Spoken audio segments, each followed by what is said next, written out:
and my name is Lauren Waycaser. Welcome to Let's Eat Well. We are starting a new mini video series. We hope that you'll like. It's just going over some basic things that you probably already eat or drink on a daily basis, and we just wanted to give you a little bit more info. I am a certified nutritionist with Navigating Nutrition, and this is my husband Andrew. He is an expert in conversation, so I thought he would be fun to bring along, and we'll just talk about coffee today. We figured that most people drink this, and that y'all would be interested in learning a little bit more about it today. So, how was your day? Well, it would have been better if we started with coffee, but we missed it on our morning drive to Dallas this morning, so Yes, we had to caffeinate halfway through the day, yeah, and that's definitely different than our morning routine. yeah. We usually wake up and drink coffee pretty quickly. We did have a little bit of a crazy schedule today, so surprisingly, we did not stop at Starbucks. I'm kind of proud of us. We hit that up pretty quickly, but today we didn't have time. We skipped it, and so we had to come home and do our little coffee routine there. So, do you want to talk about how you fix your coffee, or we can save that for the end? I know you and I prepare two totally different styles of coffee. Yeah, our coffee rituals are a little bit different. I always start with a little bit of creamer in the cup first, and then we use a Keurig machine most of the time, and sometimes we do the pods that are already made, but usually we grind our own beans with a coffee grinder. We're a little bougie, aren't we? Yeah, with coffee at least. we Beans. keep the variety up with soy milk, almond milk, Yeah. and then I add a couple regulars to my coffee every day. So one of these is layered hot chocolate mix, and that's just to I like mocha. That's my go-to coffee flavor. So this hot chocolate mix is good, and then also the layered mushrooms. We're not endorsed by Laird, unfortunately. I wish we've got enough of their products. Because they're all expensive, but They are expensive. but this is just mushrooms and functional mushrooms, and yeah, I know you've talked about that before. And then the last thing I add to my coffee in the morning is creatine, which actually doesn't intake as well, I think, with coffee or caffeine. Oh yeah, But we have to double check that. I feel like we've already talked about that, but I don't remember what the result of that conversation was. Whether it was proactive or I like it canceling out in a way almost. I don't remember. But those are my regulars, and it just the reason I add it to my coffee is just because it dissolves better. Yeah. So that's my routine. Yeah, so I think our routines have changed over time. They seem like every year or so, and it's baby steps, right? It's never anything drastic. But over time, we kind of, start to eliminate some things and add some things to them. So I've been blessed with a man who makes my coffee, and he makes it very well. I don't know. There's something about someone else making your coffee that makes it so much better than what you could ever do, even if it's the exact same thing that you do. So what Andrew will do is he'll heat up, kind of like you said, either almond milk or soy milk. We go for an organic unsweetened one, so it's a really neutral base. If I'm needing a little bit more protein that day, I'll go with soy milk. A little less calories that day, I'll go with almond milk. And my favorite right now is Rise. This is their chicory, so it's a decaf. There's no caffeine in it. But this is what we've been using lately, and this is a mushroom coffee. And if you go anywhere on this group page and you scroll back, you're going to see lots of information about mushroom coffee. I feel like I've talked it dead into the dirt, but I also feel like I've made a lot of converts out of it.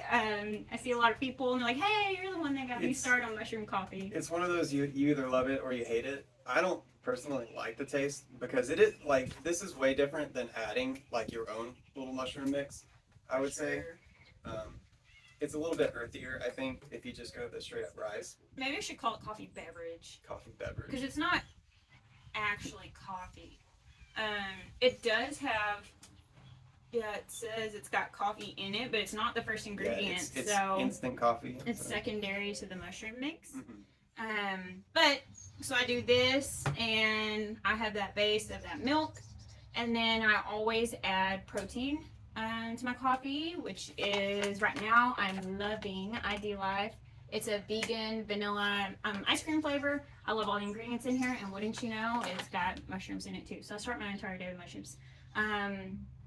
And it's got just enough sweetness in it coming from stevia that I don't need to add any creamer to my coffee. We did a challenge, the Whole 30 challenge, back in It was like beginning of the year. beginning of the year, January. I think so. And we switched to the Nut Pods creamer, which has no sugar in it whatsoever. He's not a big fan of Nut Pods Not a big creamer.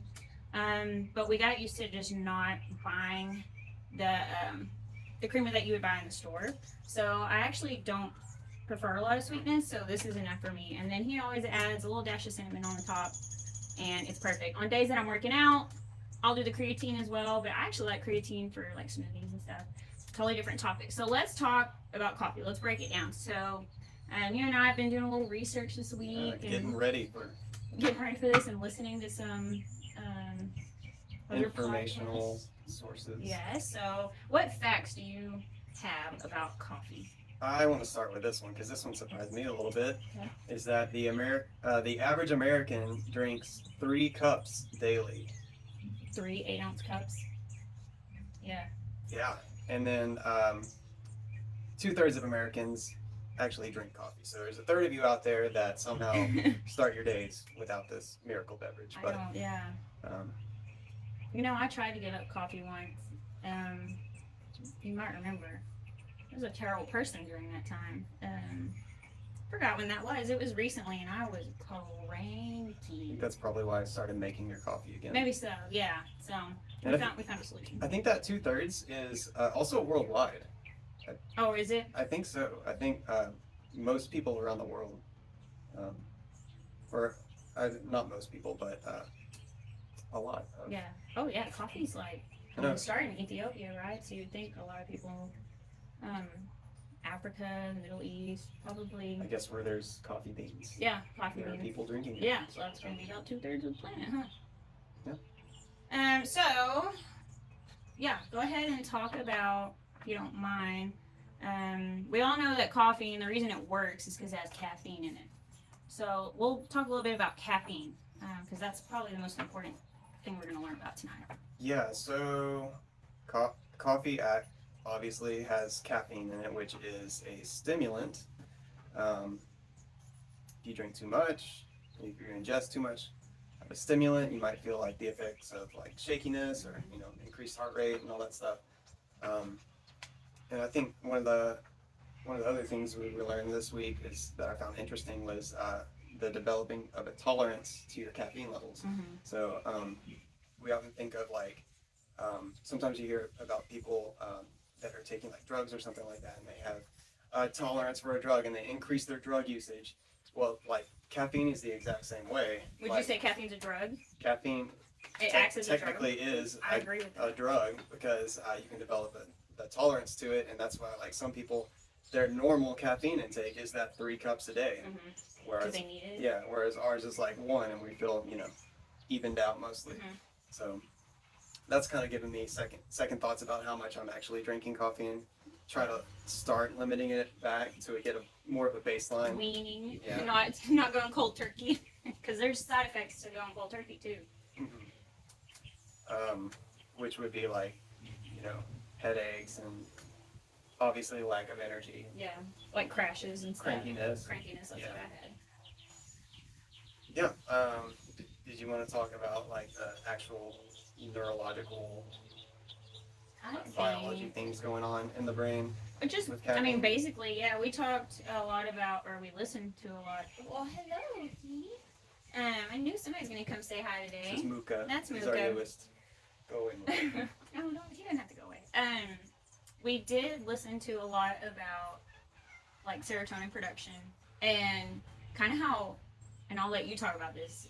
Caffeine kind of like infiltrates those receptors, which I thought was really interesting. Yeah.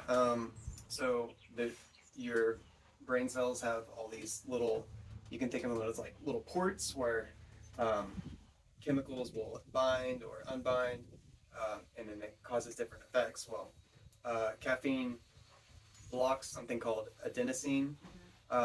So instead of being able to receive that adenosine, the caffeine will kind of block it, and then that reduces the production or absorption, not absorption, but just the intake of serotonin that's available, or the synthesis of that process. And I think it increases dopamine, right?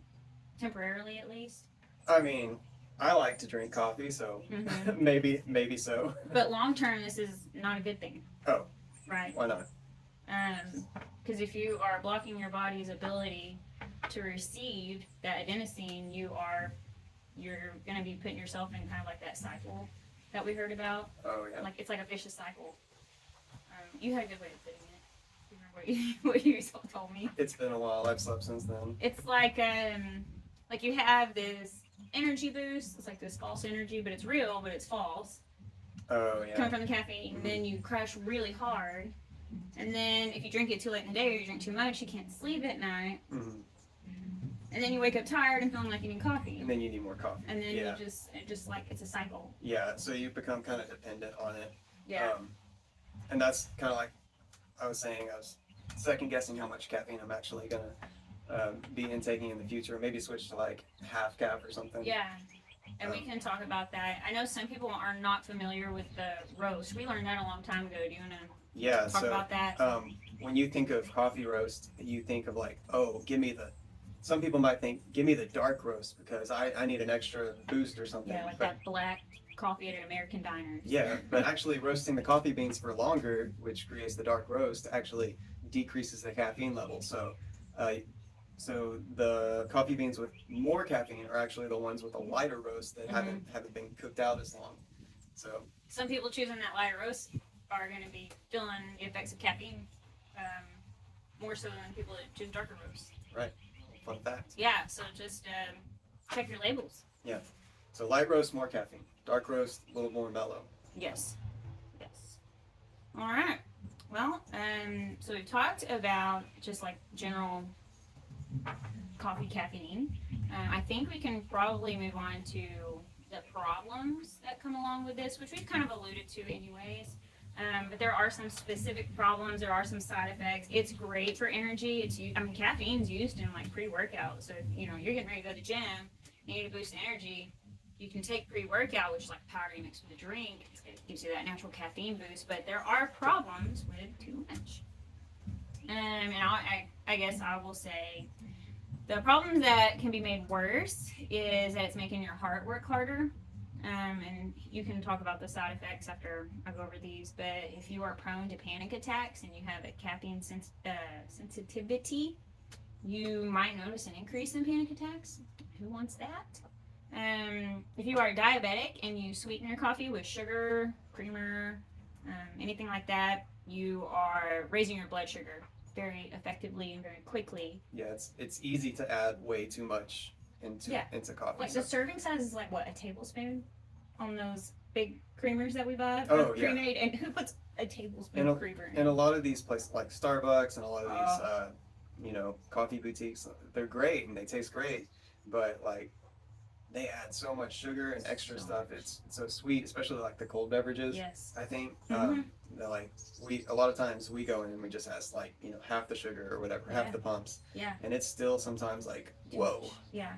So I went to a coffee shop last weekend, a local one, and I put in an order and I said, "Can I just get one pump of syrup?"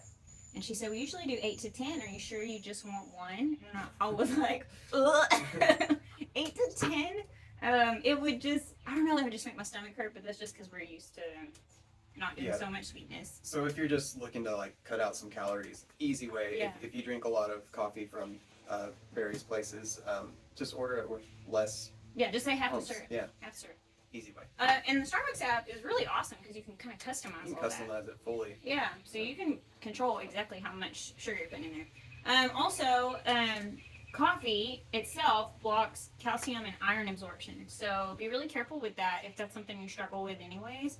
It can irritate your gut lining, and it is a diuretic, which we've learned a lot about that lately. Coffee is going to make you pee a lot more. If you're not replacing those fluids, then it can dehydrate you. And summer's right around the corner. You definitely do not want to start your day out dehydrated. Yeah, I would say like start with a glass of water and then move to your coffee. Mm-hmm. But then we also heard someone, I forget which doctor it was that we listened to or YouTube. They also said coffee is mostly water anyway, so there is kind of like this. It kind of Checks and almost balances. almost balances out. Yeah. It is a mild diuretic, but at the same time, it is a liquid, so Hmm. it almost evens out. Obviously, the best choice is just water, right? Like, Yeah, you should probably be starting your day with water, at least a little bit before your coffee. yeah. You also mentioned something about. Did you mention acidity in the No. GI? I thought you. Not yet, but that is, I mean, yeah, we'll talk about that. But for sure, the reason it irritates your gut lining is because That's what I know. coffee is acidic. And you're a cat. Um, I have found that people with GI issues, and we'll talk about this more from a nutritionist perspective. The two things that we look at the most with coffee is going to be sleep quality, digestion, and cardiovascular. And the digestion portion of that is going to be coming from that acidic nature and the diuretic aspect of it. But yeah, you're right. You want to talk about some of the side effects specifically? Yeah, side effects may include trouble sleeping, increased or irregular heart rate, anxiety, GI upset, dizziness, shaking. And then there's also some drug interactions that it could have, like if you're taking anything for thyroid or diabetes, there might be some interactions there. Yeah. I So guess. it doesn't mean you can't have coffee. Just don't have coffee like with your thyroid medication, with your diabetes medication. Again, you should probably talk to your doctor about that. Yeah, we're not doctors. We're not doctors. Oh, we should say that. We're not doctors.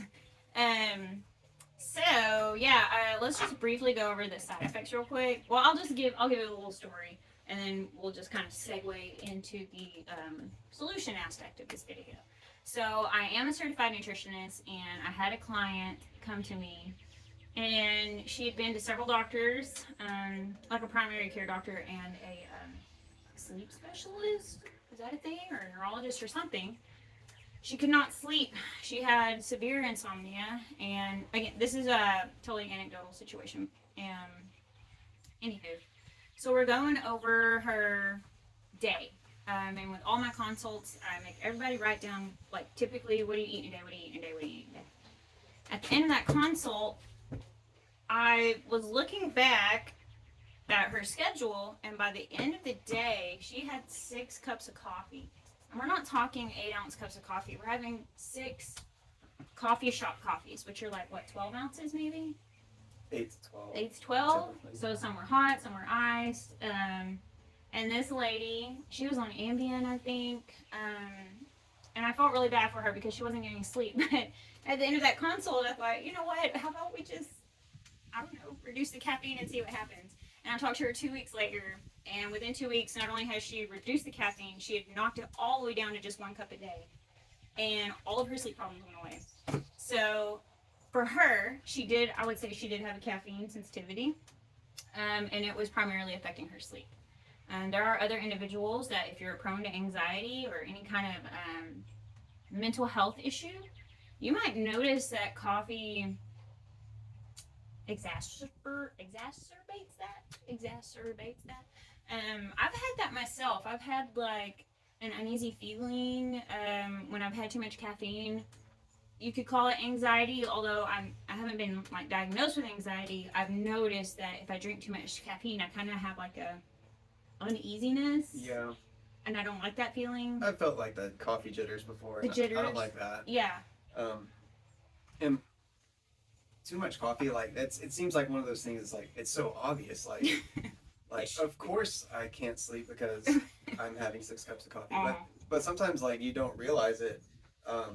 Especially if you have that tolerance, like we said, built up. Like some people could, like their normal could be, having a cup of coffee at 5 o'clock in the evening, and then they just sleep just fine at night. But for other people, like they might not realize that that's not the normal. Yeah, I know. For other clients too, I had one lady that said she wasn't going to give up coffee because it was the only way she could go to the bathroom in the morning, if you know what I mean. So she was using coffee as like a laxative, which it does have that effect. It's very mild though. It's a mild. I think it's more. But if you have IBS or something. I guess so.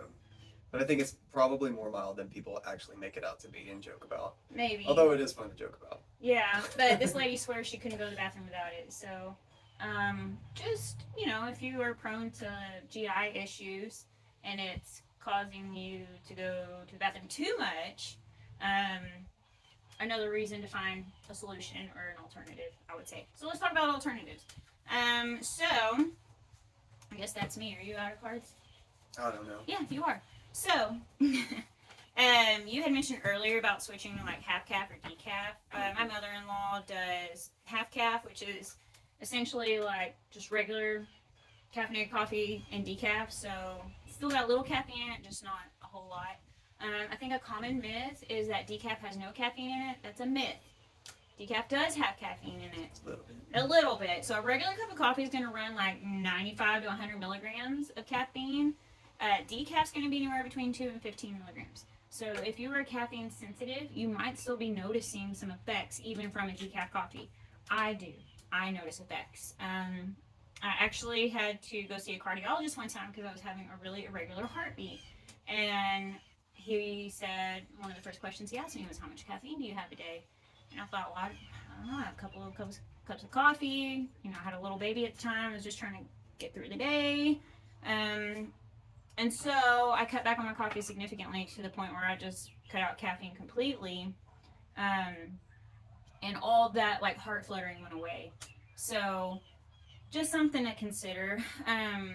We'll talk about labels real quick, and then we'll just kind of go through these products real quick. Sure. So labels on coffee. What do you want to look for? So this is totally up to you. I think when it comes to food products and nutrition, whatever you can afford, that's what you can afford. If it makes you happy and you're not getting carried away with it, then you don't have to spend a lot of money on coffee. But if you have certain things that you're dealing with or certain things you're looking for, I think it is important to read labels. So organic label just means they're not using synthetic fertilizers or chemicals. It does not mean that they're not using any fertilizers or chemicals. It just means they're not using synthetic ones. So if that is important to you, which I would say it's important to us, we're going to look for organic varieties when we can, if we have a little extra money to spend on coffee. Mold free. You might notice that this is kind of new. I know I'm going to say this wrong. Mold is a mycotoxin, mycology, study of mushrooms, mycotoxin. So the way that coffee beans are stored, usually they're grown in humid environments. Humidity is can be a breeding ground for mold. So mold free essentially just means that your coffee was third party tested for mold and maybe some other things too. There is a brand, we don't have it here. I know they have it at Walmart, Yeah. Kicking Horse. I just had to look it up because I wanted to talk about that. Yeah, go ahead.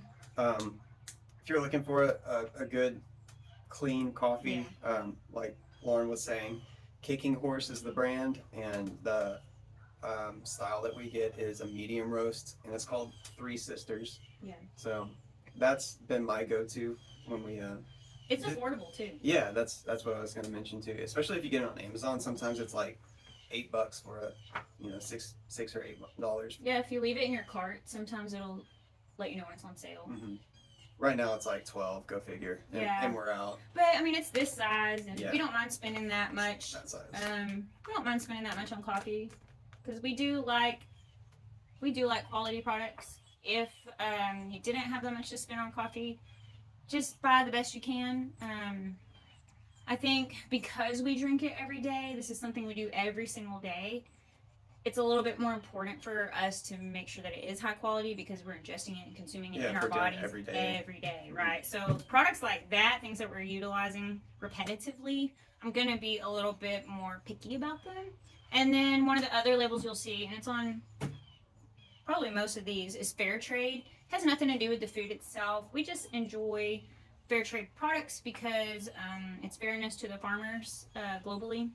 Hopefully they do have high standards. I hope they're telling the truth, but it benefits the communities, it benefits the environment, so it just holds these companies to a little bit of a higher standard when they are growing the coffee beans and the products. So that's why we like fair trade. I don't have it on the table, but if you are looking for a low acid coffee, if you notice you have stomach issues, but you're not ready to give up coffee, there's two great ones on Amazon. One is called Pure Roast, and one is called Lucy Joe's Mellow Belly. And I did Lucy Joe's Mellow Belly when I was pregnant. I didn't give up coffee, but it was bothering my stomach. So I did the Mellow Belly low acid, and it tastes just like coffee. It is coffee. I guess they just use some sort of Rinse or process. yeah. Oh, I didn't even think about mentioning the Swiss water process. That's a whole nother video if you want to look into that. I have talked about that before on here. Fancy. It's a way to decaffeinate coffee. It's a really clean way to decaffeinate coffee because the only other way to decaffeinate coffee, I believe, they use like a more chemically involved process, but that's a whole nother thing. Like I said, my mother-in-law uses half calf. I don't have that here, but that's Folgers, right? Is it Folgers? There's a few different half calf brands. Yeah. And varieties out there. I think. Yeah. And decaf. So there's different kinds of decaf. There's decaf coffee, and then there's something called chicory, which is not coffee at all. But it kind of has that same coffee feel to Yeah, it. that like earthy bitterness. I love chicory. They sell it at Walmart. You'll probably all have seen it in those cans, the yellow cans, the New Orleans style chicory coffee to go with, your beignets. I really enjoyed this, mostly because of the benefits with the mushrooms. But chicory's a good one. Rise is the brand. Another brand is called Worldwide Botanicals, and another brand that I like on Amazon is called Anthony's. And then the last one, which y'all have heard about the most, is mushroom coffee. So that's going to be Rise. That's going to be Four Sigmatic. Layered. We've got all the Layered products. And then there's another one on the market. It's very expensive. We know a lot of people that drink Mudwater. Oh yeah. It's kind of got like a cult following, I would say. But we cannot afford Mudwater, and there's a lot of good alternatives. Yeah, it was alright. Yeah. I wasn't like blown away. But Yeah. It's pretty good. I don't know for the price though. Yeah. But yeah, you're not getting a whole lot. It's coming in those like little tubes. So that would be what we do. I hope y'all enjoyed this video. I think it was probably longer than 10 minutes. What do you think? Way I longer. think we were like, well, we'll just keep it to 10 minutes. We'll just talk about coffee. We'll just It talk won't go that long. Yeah, there's not a lot to say about coffee, is there? But anyways, I hope y'all enjoyed this. I know we're going to talk about a lot of other topics. I have like 2-3 pages Of ideas. Yeah. written down, and we kind of did the eeny, meeny, miny, mo thing and said, which one are we going to talk about first? It makes sense to start with coffee. 'Cause Yeah. It's how we start our day. That's how we a lot of start our time. day.